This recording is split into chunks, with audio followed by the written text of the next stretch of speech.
Welcome to the Church Solutions Podcast, brought to you by JSL Solutions. The Church Solutions Podcast is designed to help equip you and your church in the use of technology and other tools and services. And now, here are your hosts, Steve Lacey and Phil Thompson. And it's another edition of the Church Solutions Podcast. Hi, my name is Steve Lacey. And my name is Phil Thompson. It's good to be with you again as we do another podcast.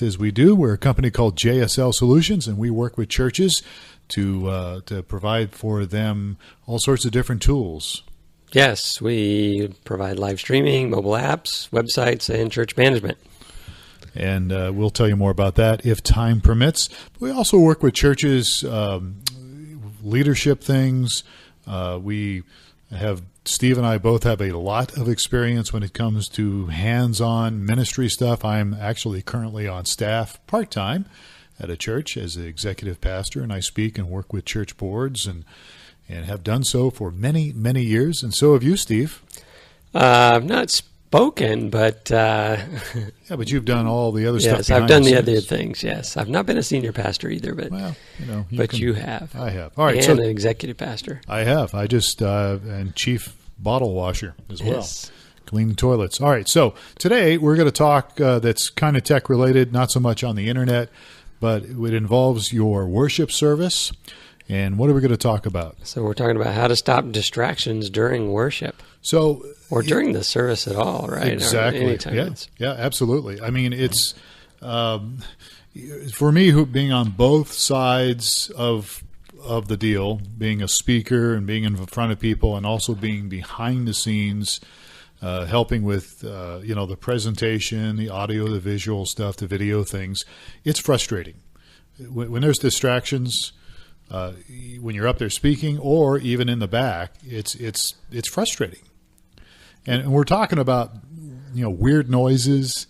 It's the old adage is if the better the job you do, the less people notice you're even there. Exactly. Yeah. Whenever there's feedback or something, and those who generally heads will turn to the back of the worship center, sanctuary, whatever you want to call it, because they're looking at the sound booth.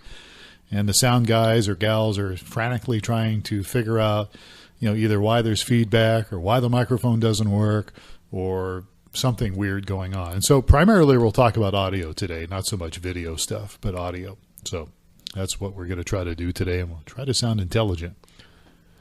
All right.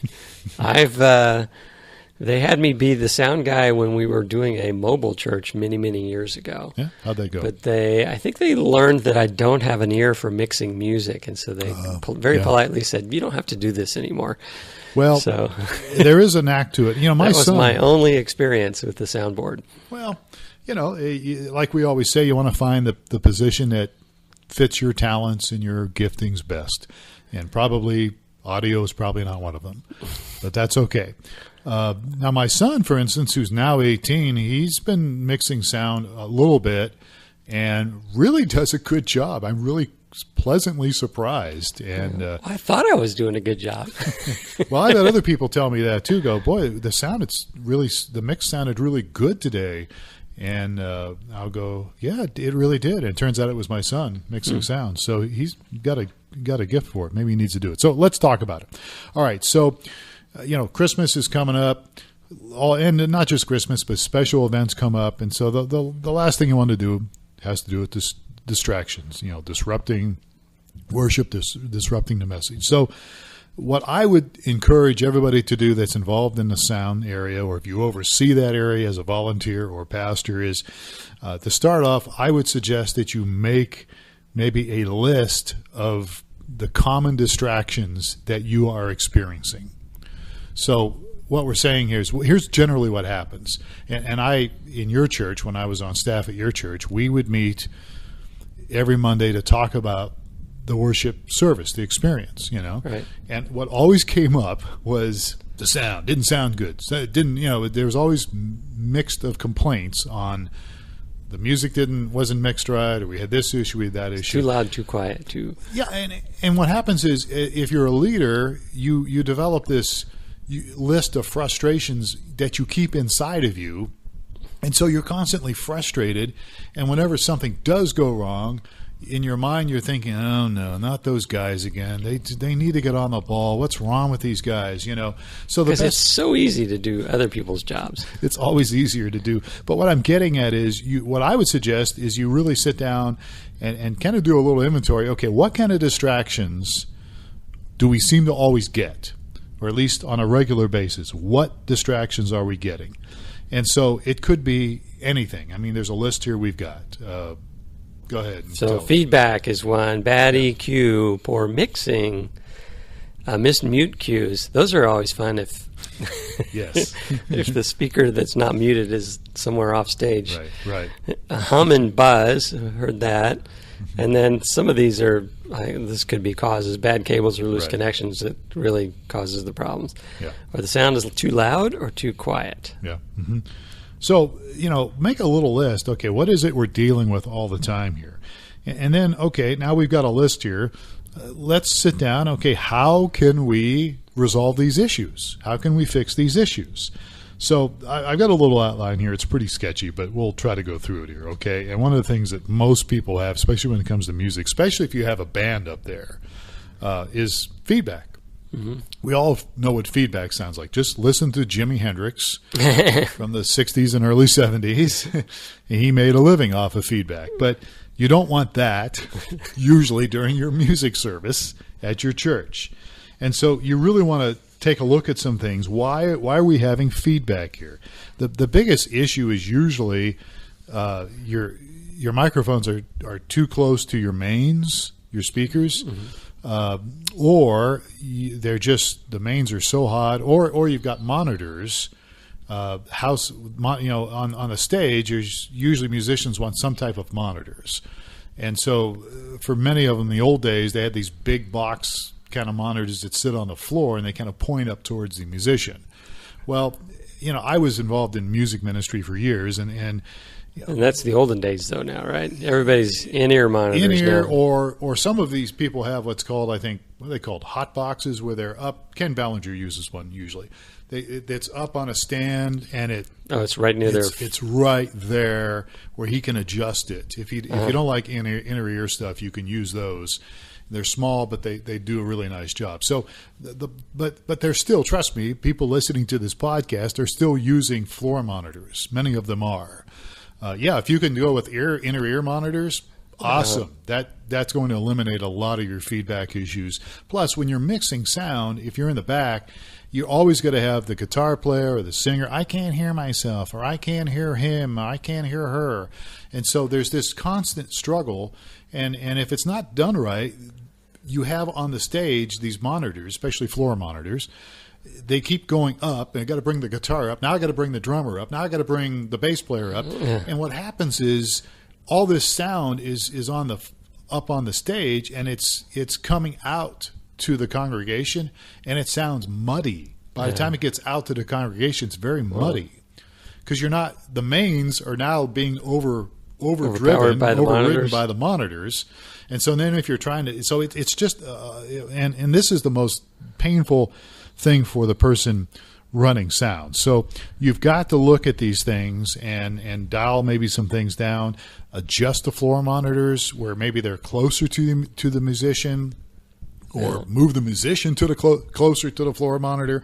But at the same time, especially if there's a microphone, that microphone's going to pick up the floor monitor and it's going to loop, and then it's going to be this feedback. Right. Which, I'm not a sound guy, but I am an engineer. I kind of understand how some of these things works. I don't know why there's filters that haven't been developed to say, when I'm at this frequency, do not. Well, there are some. There actually are. There are, yeah. There are, and if you have some really nice equipment, so it'll prevent any feedback before it happens. Yeah, some of it will, but a lot of that has to do with the equipment you have. So some of this stuff is generic stuff, but the first step to prevent feedback is you've got to keep the microphones behind the main speakers, and you've got to really work closely with your team up there to keep the microphones, and all that stuff from getting involved in the monitors and everything. You just want to else. avoid making a loop, right? You really do. But again, if this is happening on a regular basis, you're going to have to spend some time with your music team and your sound team, your audio video team, to really work on this a little bit. And some of this honestly has to do with running through the music before the services start. Yes. And a lot of people don't do that. And so they basically do one song. Okay, sounds good to me. And they move on. And different songs are going to sound differently. They're going to have different frequencies to them. And so you really need to listen to the whole set and then make notes or something and adjust. Because if somebody's playing a different chord on one song, it could come out differently.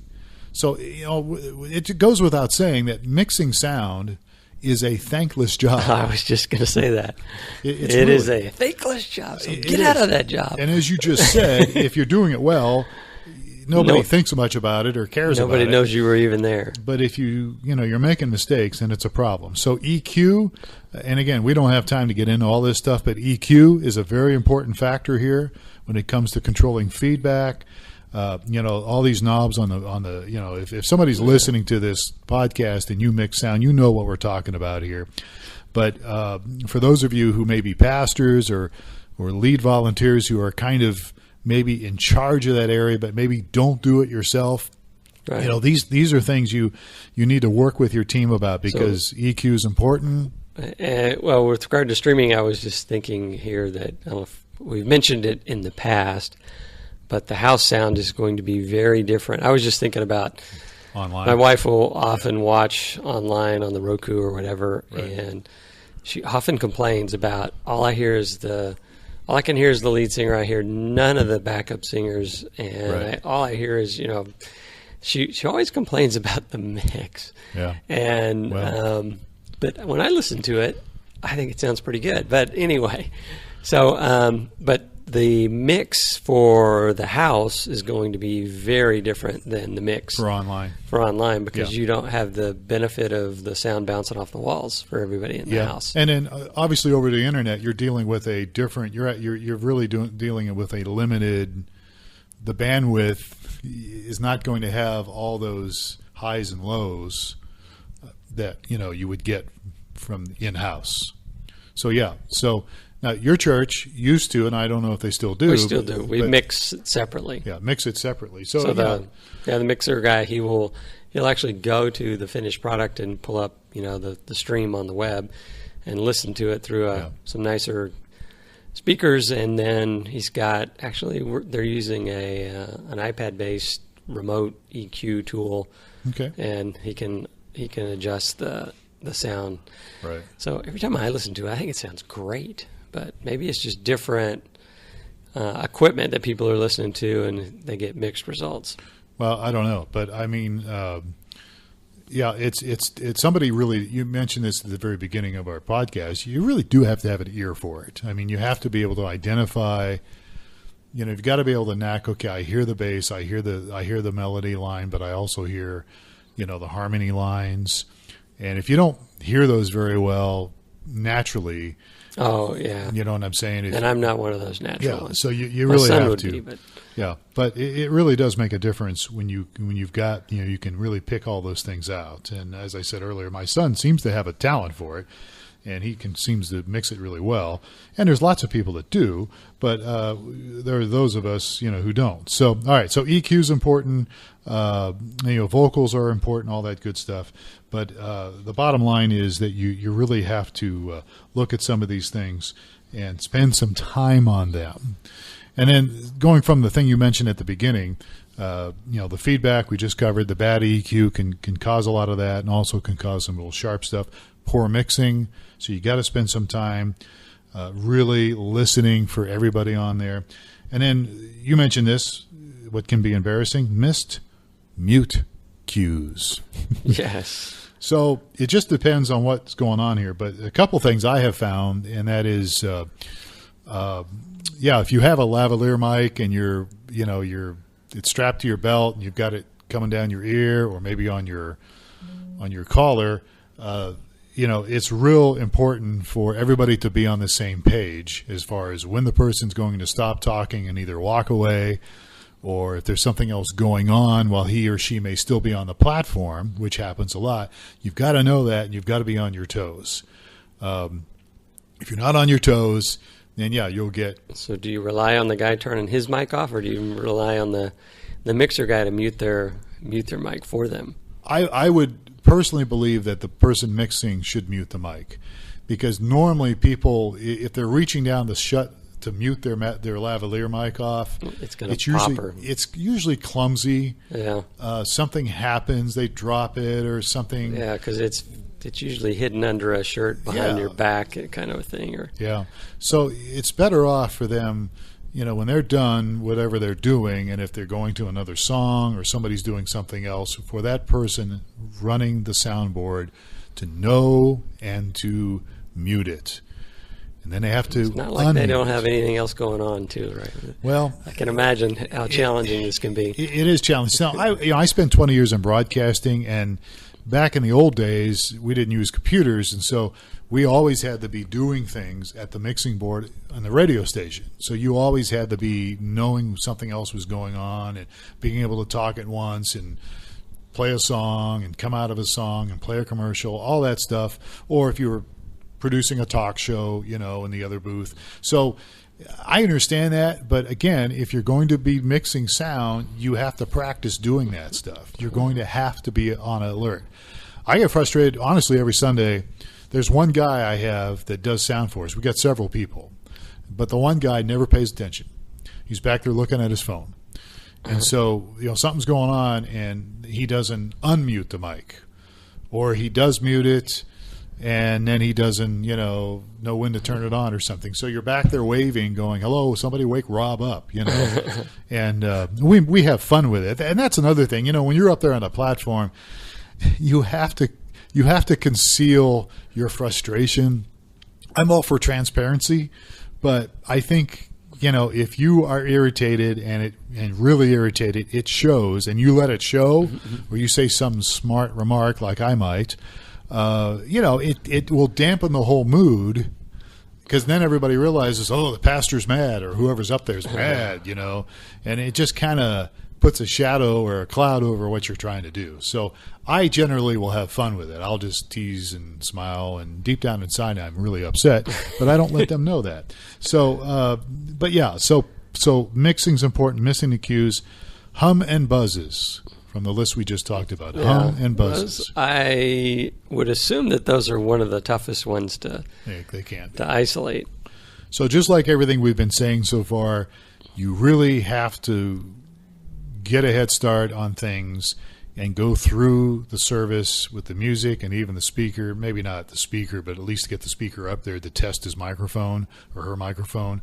But the hum and buzz thing, it can be a real annoying thing.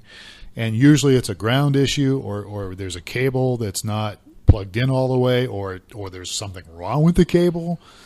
And so what happens is, when you don't run through the service ahead of time, if you don't test these things ahead of time, and I mean not just for a minute, but actually, work with it for a little while, this is where you're going to run into things, and then it's almost impossible to fix during the presentation, because then you got people running up on the platform during the presentation, whatever it might be, the music part or the speaking part or whatever, and it's just distracting.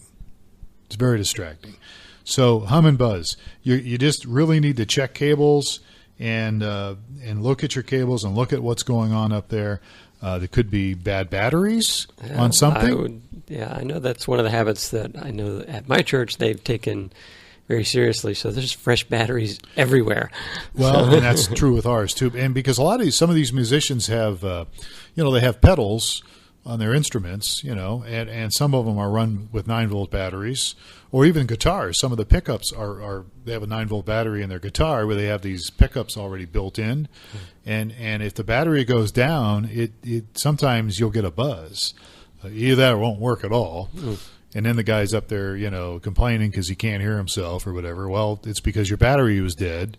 And so you just hit on something very important, Steve. Have plenty of batteries. You probably need to lock them up somewhere or whatever, but somewhere where the sound team can get to those batteries. And you should probably start every service before with fresh batteries. in every device. I know at our church because I get there. I'm not the sound guy, but I'm there beforehand to run the video and the streaming stuff. And they run through the whole set, including, the guy that's going to have a 2-minute announcement. He gets up and he does his thing, and they check levels, and they run through every song. The worship band runs through every song. So they do. The distractions at our place have been fairly minimal. I can't remember a distraction in quite a while.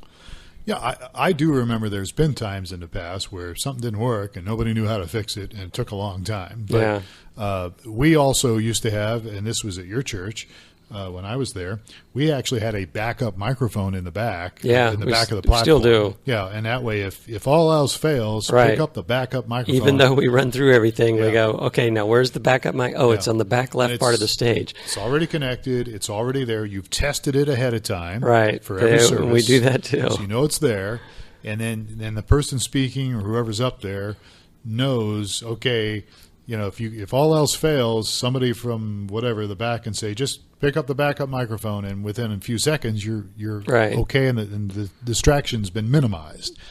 But it's definitely a struggle, and again, this is why you really want to put all these things in place and work on these things ahead of time, because that way you're not creating this just dead air. We used to call it dead air in radio.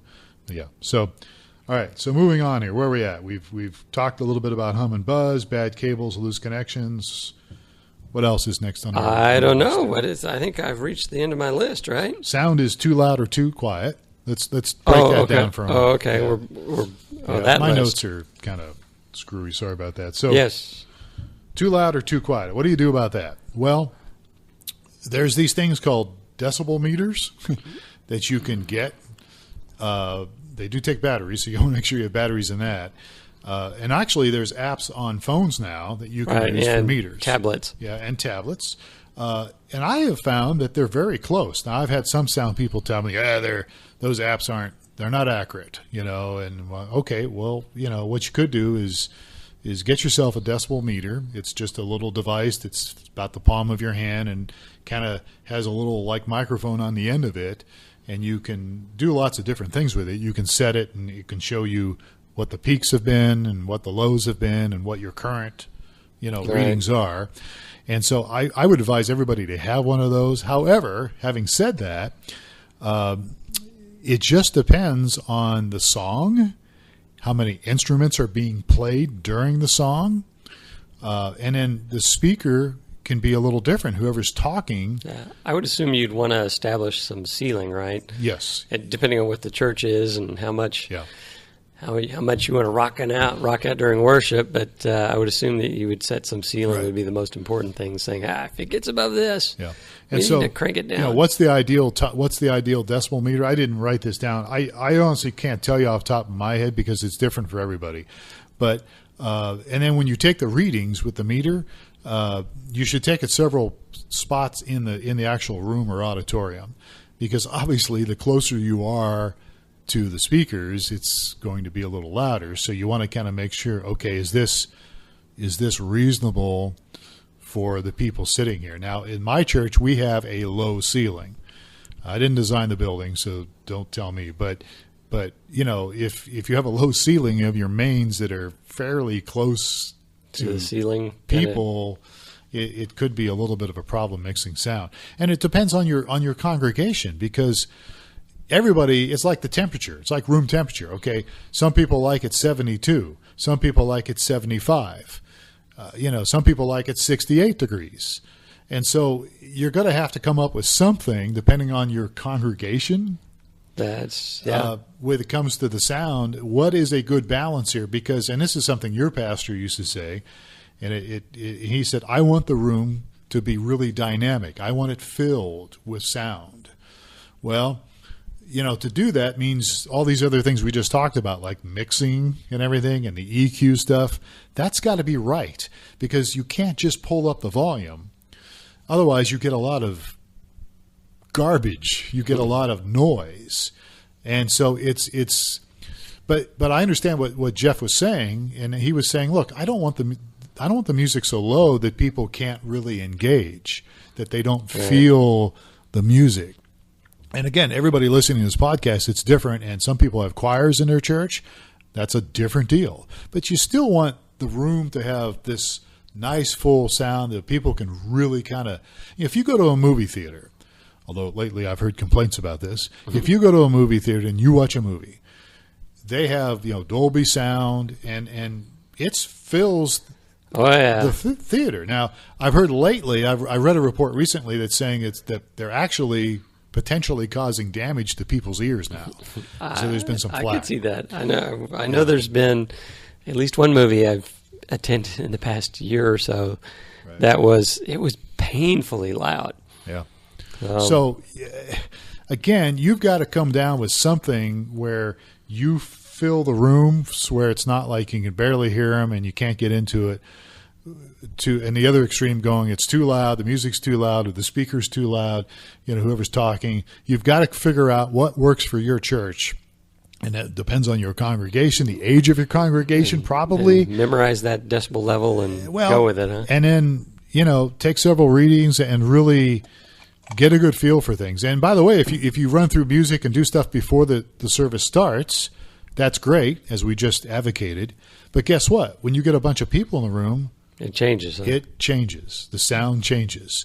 And usually it changes for the better, but that might mean you may have to bring it up a little bit or make a few changes. So, yeah, anyhow, we're running out of time here. So, distracting, all these kind of things, I would encourage you very much, if you're a leader in your church, and maybe you don't have the hands-on with the sound on all these things, so at least get with your team and say, hey, look, guys, let's have a friendly meeting here, because it can be tension can kind of happen.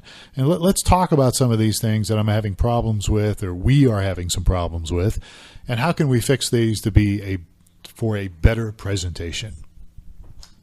All right. Sounds good. All right, good.